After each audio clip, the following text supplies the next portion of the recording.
தியானிக்க இருக்கிற வசனம் எரேமியா 39ஆம் அதிகாரம் 17வது வசனம்.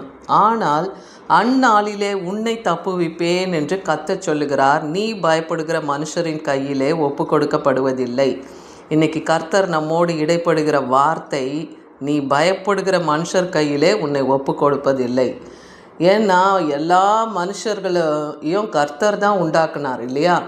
ஏன்னா இதோ உனக்கு விரோதமாய் உருவாக்கப்படும் உருவேற்கப்படும் எந்த ஆயுதமும் வாய்க்காதே போகும் சொல்கிறாரு. அந்த ஆயுதத்தை உருவாக்குன கொல்லனையும் நான் தானே உருவாக்குனேன்றார். அப்போது நமக்கு விரோதமாக இன்றைக்கி எழும்புகிற பொல்லாத சத்துருக்களாகிய மனுஷர்கள், அப்படிப்பட்டவங்களுக்கு நீங்கள் பயப்படாதீங்க, அவங்க கைக்கு நான் உங்களை ஒப்பு கொடுப்பதில்லைன்னு சொல்கிறார். அதனால் இன்றைக்கி என்ன கவலையில் நீங்கள் உங்களுக்கு எதிராக மனுஷர்கள் எவ்வளோ பேர் எழும்பினாலும் கர்த்தருடைய வார்த்தை இன்றைக்கி உங்களோடு கூட கிரியை செய்யும், விசுவாசிங்க. இந்த அதிகாரத்தில் 39வது வசனத்தில் பார்க்கும்போது, உன்னை நிச்சயமாகவே விடுவிப்பேன், நீ பட்டயத்துக்கு இரையாவதில்லை, நீ என்னை நம்பினபடியினால் உன் பிராணன் எனக்கு கிடைத்த கொள்ளை பொருளை போல இருக்கும் என்று கர்த்தர் சொல்லுகிறார். எரேமியாவுக்கு இந்த வார்த்தை கடந்து வருது. நீ உன்னை நான் நிச்சயமாக நான் விடுவிப்பேன் இந்த சிறையிருப்பிலிருந்து. இந்த வார்த்தை எப்போ சொல்கிறாருன்னா, எரேமியாவை காவற் சாலையின் முற்றத்தில் அவரை கைதாக்கி வைத்திருப்பாங்க. அந்த எல்லையில் கர்த்தர் அவருக்கு வெளிப்பட்டு அவரோடு கூட இடைப்படுகிறார். அதனால் உன்னை நான் நிச்சயம் விடுவிப்பேன், நீ பட்டயத்துக்கு இரையாக மாட்ட அப்படின்னு சொல்கிறார். நீ என்னை நம்பினபடியினால், ஏன்னா எரேமியா கர்த்தரை நம்பினார், அதனால் உன் பிராணனுக்கு கிடைத்த கொள்ளை பொருளை போல இது இருக்குன்னு சொல்லி கர்த்தர் அன்னைக்கு எரேமியாவை தைரியப்படுத்துகிறத பார்க்குறோம். ஏன் இந்த வார்த்தையெல்லாம் சொல்லப்படுதுன்னா, எத்தியோப்பியன் 16வது வசனம் இதில் எரேமியா 39:16, நீ போய் எத்தியோப்பியன் ஆகிய ஏபேத் மெலேக்குக்கு சொல்ல வேண்டியது என்னவென்றால், இதோ என்னுடைய வார்த்தைகளை இந்த நகரத்தின் மேல் நன்மைக்காக அல்ல தீமையாகவே வரப்பண்ணுவேன், அவைகள் அந்நாளிலே உன் கண்களுக்கு முன்பாக நிறைவேறும் என்று இஸ்ரவேலின் தேவனாகிய சேனைகளின் கர்த்தர் சொல்லுகிறார்னு சொல்லி எரேமியாவுக்கு இந்த வார்த்தை வருது. யாருக்கு சொல்லி? எத்தியோப்பியன் ஆகிய எபேத் மெலேக்குக்கு. அப்போ அந்த நகரத்துக்கு நன்மைக்கல்ல தீமைக்காக தேவன் அங்கே இறங்க போகிறார்ன்றத தீர்க்க தரிசன வார்த்தையாக அங்கே கடந்து போக இருக்கு எரேமியா மூலமாக. ஆனால் எரேமியாவுக்கு தேவன் ஒரு நம்பிக்கை தராரு, நீ பயப்படுகிற மனுஷன் கையில் நான் உன்னை ஒப்பு கொடுக்க மாட்டேன், நீ என்ன நம்புறதுனால உன் பிராணனுக்கு கிடைத்த கொள்ளை பொருளை போல உனக்கு இருக்கும் அப்படின்னு சொல்கிறார். சரி, நாம் இப்போ அந்நியர் கரத்தில் நம்ம விழக்கூடாது, சத்துருக்கள் கையில் நம்ம விழுந்து போகக்கூடாது, சத்துருக்கள் நம்மளை மேற்கொள்ளுவார்களோ என்ற பயம் நமக்கு இருக்க வேண்டாம் இல்லையா?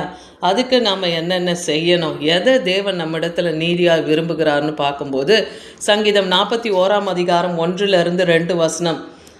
சிறுமைப்பட்டவன் மேல் சிந்தையுள்ளவன் பாக்கியவான், தீங்கு நாளில் கர்த்தர் அவனை விடுவிப்பார், கர்த்தர் அவனை பாதுகாத்து அவனை உயிரோடு வைப்பார், பூமியிலே அவன் பாக்கியவானாயிருப்பான், அவன் சத்துருக்களின் இஷ்டத்துக்கு அவனை ஒப்புக்கொடீர்னு இங்கே தாவீது சொல்கிறார். அப்போ சிறுமைப்பட்டவர்கள் மேல் சிந்தை வைக்கணும், ஏழை எளியவர்கள் மேல் சிந்தை வைக்கணும், அவங்க கஷ்டப்படுறவங்க மேலே நம்ம இரக்கத்தை வைக்கணும். அப்படி நீ செஞ்சினா தீங்கு நாளில் கர்த்தர் உன்னை விடுவிப்பார். ஏன்னா தீங்கு நாள் என்று ஒவ்வொரு மனுஷனுக்கும் இருக்குது இல்லையா? கஷ்டமான நாட்கள் உண்டு. அப்படிப்பட்ட தீங்கு நாளில் நான் உன்னை விடுவிப்பேன், நானே உன்னை பாதுகாத்து உன்னை உயிரோடு வைப்பேன்னே சொல்கிறார். பூமியிலே அப்படி சிறுமைப்பட்டவங்க மேலே சிந்தை வைக்கிறவங்கள தேவன் பாக்கியவான்களாய் வைப்பேன்னு சொல்கிறாரு. அவர்களுடைய சத்துருக்கள் இஷ்டத்துக்கு அவர்களை ஒப்புக்கொடாமல் தேவன் பாதுகாப்பார். இன்றைக்கும் சத்துருக்கள் பிடியிலிருந்து தேவன் நம்மை விடுவிக்கவும் நம்மை பாதுகாக்கவும் அவர் வல்லமுள்ள தேவனாக இருக்கிறார். ஏன்னா சங்கீதம் 91ஆம் அதிகாரம் நமக்கு பாதுகாப்பின் வார்த்தைகளாக இருக்கு இல்லையா? அவர் செட்டையின் மறைவிலே நாம் அடைக்கலமாக இருக்கும்போது ஒரு தீங்கும் நம்ம அணுகாது. அது மாத்திரம் இல்லை, அவன் என்னிடத்திலே வாஞ்சியாக இருக்கபடியால் அவனை விடுவிப்பேன், என் நாமத்தை அவன் அறிந்திருக்கிறபடியால் அவனை உயர்ந்த அடைக்கலத்திலே வைப்பேன். கர்த்தருடைய நாமத்தை இன்னைக்கு நீங்கள் அறிஞ்சிருக்கீங்க இல்லையா? அவருடைய நாமம் வல்லமையுள்ளது, அவருடைய கரம் பராக்கிரமம் செய்யும், அவர் பயங்கரமும் பராக்கிரமும் செய்கிற தேவன் இல்லையா? அவரிடத்துல பட்சபாதம் கிடையாது, அவர் முகதாட்சண்யம் பார்க்குறவர் கிடையாது, அவரை நோக்கி கூப்பிடுகிற யாவருக்கும் அவர் சமீபமாக உதவுகிற தேவன். அதனால் அவரிடத்துல நீங்கள் இன்றைக்கி வாஞ்சியாக இருந்தீங்கன்னா, அவர் நாமத்தை நீங்கள் அறிஞ்சிருந்தீங்கன்னா, உங்களை அவர் உயர்ந்த அடைக்கலத்தில் வைத்து தீமைக்கோ சத்ரு கைக்கோ உங்களை நீங்களாகி பாதுகாப்பேன்னு சொல்கிறாரு. அவன் அவன் என்னை நோக்கி கூப்பிடுவான், நான் அவனுக்கு மறு உத்தரவு சொல்லுவேன்னு சொல்கிறார். அப்போ நீங்கள் ஆபத்தில் கர்த்தரை நோக்கி கூப்பிட கற்றுக்கொள்ளுங்க. அப்போ தேவன் உங்களோடு கூட இருப்பார், உங்களை தப்புவித்து உங்களை கனப்படுத்துவார். விசுவாசிங்க. சங்கீதம் 50:15 சொல்லுது, ஆபத்து காலத்திலே என்னை நோக்கி கூப்பிடு, நான் உன்னை ஒழிப்பேன், நீ என்னை மகிமைப்படுத்துவாயின்னே வசனம் சொல்லுது. இந்த வார்த்தையெல்லாம் பிடித்து கொண்டு நாம் விசுவாசத்தோடு தேவனை நோக்கி இதை அறிக்கையிட்டு ஜெபிக்கும் போது இந்த வார்த்தைகள் நமக்குள்ளாகவும் கிரியை செய்யும். எரேமியா 1:19 பார்க்குறோம், உனக்கு விரோதமாக யுத்தம் பண்ணுவார்கள், ஆனாலும் உன்னை மேற்கொள்ள மாட்டார்கள், உன்னை ரட்சிக்கும்படி நான் உன்னோடு இருக்கிறேன்னு கர்த்தர் சொல்கிறார். இன்றைக்கி நமக்கு விரோதமாக யுத்தம் பண்ண எத்தனையோ மனுஷிக வல்லமைகள் புறப்பட்டு வரலாம். அவங்களுக்குள்ள கிரியை செய்து பிசாசின் கிரியைகள் இல்லையா, அந்த மனுஷருக்குள்ளே நம்ம குறித்து ஒரு தீமையான எண்ணத்தை கொடுத்து எதிராக செயல்பட வைக்குது. அப்போ அத்தகைய கிரியைகளை நம்ம கிறிஸ்தியேசுவின் நாமத்தினாலும் ஆட்டுக்குட்டியின் ரத்தத்தினாலும் சாட்சியின் வசனத்தினாலும் தான் அதை துரத்த முடியும், ஜெயிக்க முடியும்.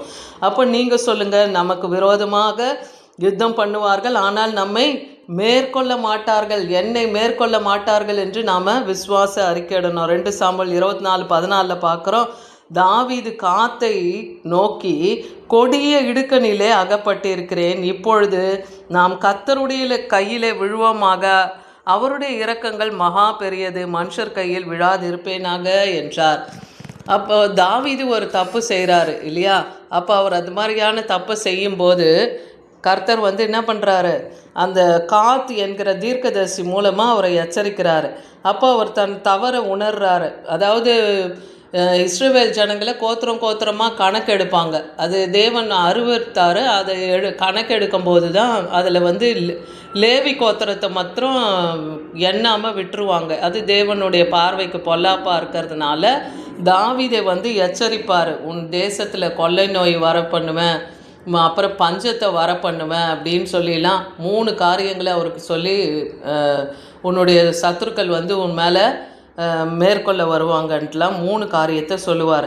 அப்போ தாவீது பயந்து அந்த தீர்க்கதரிசி சொல்லுகிற காரியத்துக்காக கர்த்தரிடத்தில் சொல்கிறாரு, நான் மனுஷர் கையில் விழுகிறத பார்க்கலாம், கர்த்தர் கையில் நான் விழட்டும், தேவன் இரக்கம் மகா பெரியது அப்படின்னு சொல்லி, தேவன் இரக்கமுள்ள தேவன், அவர் மகா பெரிய தேவன் என்பதை நான் அறிந்து அவர் சார்பில் நான் விழறேன் அப்படின்னு சொல்கிறார். இன்றைக்கி நாம் கூட மனுஷர்களை கண்டு அவர்கள் செய்கிற பொல்லாங்க கிரியைகளை கண்டு பயப்படாமல் கர்த்தர் சார்பில் நாம் விழும்போது தேவன் நம்மை மன்னித்து அவர் இரக்கங்களினாலே நம்மை முடிசூட்டுவார், நம்மை அவர் இரக்கத்தினால சேர்த்து கொள்வார். அவர் இரக்கமும் மனதுருக்கும் நீடிய சாந்தமும் மிகுந்த கிருபையுள்ள தேவனே பார்க்குறோம். அவரிடத்துல ஏராளமாக கிருபையை வச்சிருக்கிறார். அப்போ நமக்கு அவர் இறங்கி கிருபை செய்வார். விசுவாசிங்க. ஏன்னா அன்றைக்கி ஆபிரகாமுக்கும் சோதனைகள் வரும்போதெல்லாம் கர்த்தர் ஆதியாகமம் 15:1 பார்க்குறோம், அவர் ஆபிரகாமே நீ பயப்படாதே, நான் உனக்கு கேடகமும் மகா பெரிய பலனுமா இருக்கேன்னு சொல்கிறார்.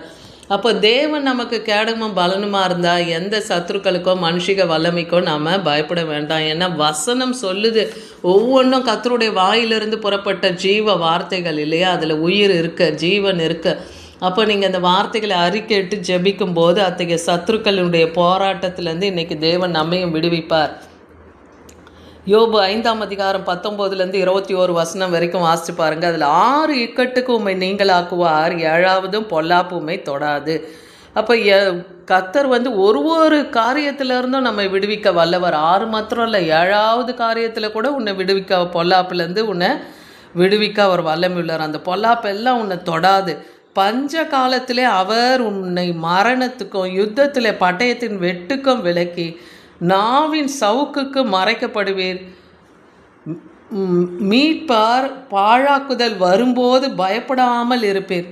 அப்போ எந்த ஒரு காரியம் ஆனாலும் நாம் தேவனை நம்புகிறோன்னா, அது பஞ்சமாகட்டும், பட்டயமாகட்டும், கொள்ளை நோயாகட்டும், நாவின் சவுக்காகட்டும், எல்லாவற்றிலிருந்தும் தேவன் நம்மை பாதுகாக்க வல்லமையுள்ளவர்னு யோபு சொல்லுகிறத பார்க்குறோம். யோபு எவ்வளோ பாடுகளை பட்டார், எல்லாவற்றையும் இழந்த போதும் கர்த்தர் பேரில் தன் நம்பிக்கையை வைத்து கர்த்தர் கொடுத்தார், கர்த்தர் எடுத்தார், கர்த்தருடைய நாமத்துக்கு மகிமைன்னு சொல்லி தேவனை மகிமைப்படுத்த பார்க்குறோம். அவர் உத்தமத்தில் நின்றார், நீதிமானாக இருந்தார் இல்லையா. அவர் சன்மார்க்கன், தேவனாலேயே அவர் வாயினால் புகழப்பட்டார் என்று வேதத்தில் நாம் பார்க்குறோம். மத்தேயு 25:40 சொல்லுது, அப்போ நாம் இந்த மாதிரி சத்ரு கையில் பிடிபடாமல் அவங்களுடைய அக்கிரம காரியத்தில் நாம் சிக்கொண்டு போகாமல் இருக்கணும்னா அடுத்து நம்ம செய்ய வேண்டியது மத்தேயு 25:40 சொல்கிறாரு, மிகவும் சிறியராகிய என் சகோதரரான இவர்களில் ஒருவனுக்கு நீங்கள் எதை செய்கிறீங்களோ அதை எனக்கே செய்கிறீங்கன்னு சொல்கிறார். இது மெய்யாகவே உங்களுக்கு சொல்கிறேன்.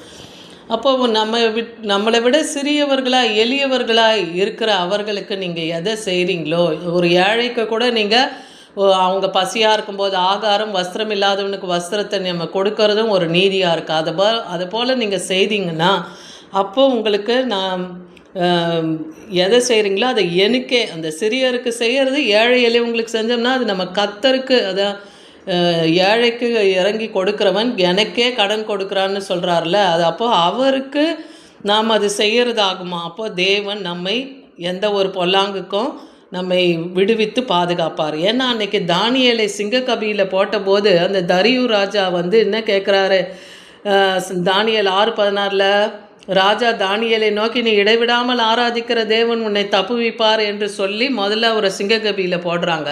ஆனால் இரவு முழுதும் அந்த ராஜாவுக்கு உறக்கம் வராமல் அலைந்து விடிய காலத்தில் ஓடி போய் அந்த சிறைசாலையில் போடப்பட்ட அந்த கல்லை புரட்ட சொல்லி அங்கே தானியேலை நோக்கி கேட்குறாரு. அப்போது உன்னுடைய தேவன் நீ ஆராதித்த தேவன் உன்னை தப்புவித்தாரா, வல்லவராக இருந்தாரா அப்படின்னும் போது அப்போது தானியேல் சொல்கிறாரு, கர்த்தர் தம்முடைய தூதனை எனக்கு அனுப்பி அந்த சிங்கங்களின் வாயெல்லாம் கட்டி போட்டார். அதனால் என்றால் அவருக்கு முன்பாக நான் குற்றமற்றவனாய் இருந்தேன். அப்போ சிங்கத்துக்கு நடுவில் போட்டாலும் நம்ம குற்றமற்றவர்களாக இருந்தோம்னா அந்த சிங்கத்தின் வாயை கட்டி தேவன் நம்மை ஜீவனோடு மேய்ப்பார். இன்றைக்கி பாடு பிரச்சனை போராட்டத்தோடு இருக்கிறோம்னா நம்ம இலையில் குறை குற்றம் பாவம் அக்கிரமம் தீட்டு அநீதி இதெல்லாம் இல்லாமல் இருந்துச்சுன்னா எந்த ஒரு தீங்கும் நம்மை அணுகாது. தேவன் அன்னைக்கு சிங்கத்தின் வாயை கட்டி தானியேலை மீட்டு இல்லையா, ராஜாவுக்கு முன்பாக அவர் நாமம் மகிமைப்படும்படியாக அவரை உயர்த்தினார் இல்லையா. இது என்னை தேவன், நான் ஆராதிக்கிற தேவன் என்னை தப்புவிக்க வல்லவராக இருக்கிறார்னு தானியேல் சொன்னது போல நாம் ஆராதிக்கும் தேவன் நம்மை தப்புவிப்பார் என்று நாமும் இன்றைக்கு தேவனை மகிமைப்படுத்துவோம் இல்லையா. இன்னைக்கு நம்ம கர்த்தரோடு நம்ம கூட அவர் இடைப்பட்ட ஒவ்வொரு வார்த்தைக்காகவும் நம் தேவனை நோக்கி நாம் நன்றி சொல்லுவோம். முதலாவது அன்னைக்கு எரேமியாவுக்கு வாக்கு பண்ணார், நீ பயப்படுகிற மனுஷர் கையில் உன்னை ஒப்பு கொடுக்க மாட்டேன்னு. இன்றைக்கி நாமும் நமக்கு விரோதமாக எழும்புகிற அத்தகைய பொல்லாங்கான மனுஷர்கள் கையில் தேவன் நம்மை ஒப்பு கொடுக்காமல் பாதுகாப்பார். விசுவாசிங்க, தேவன் சொன்ன எல்லா நீதியான காரியங்களை பின்பற்றி நடக்கும்போது அவர்கள் கைக்கு நம்மை தப்புவித்து நம்மை பாதுகாத்து அவர் உயர்ந்த அடைக்கலத்திலே நம்மை வைப்பார். ஆமேன்.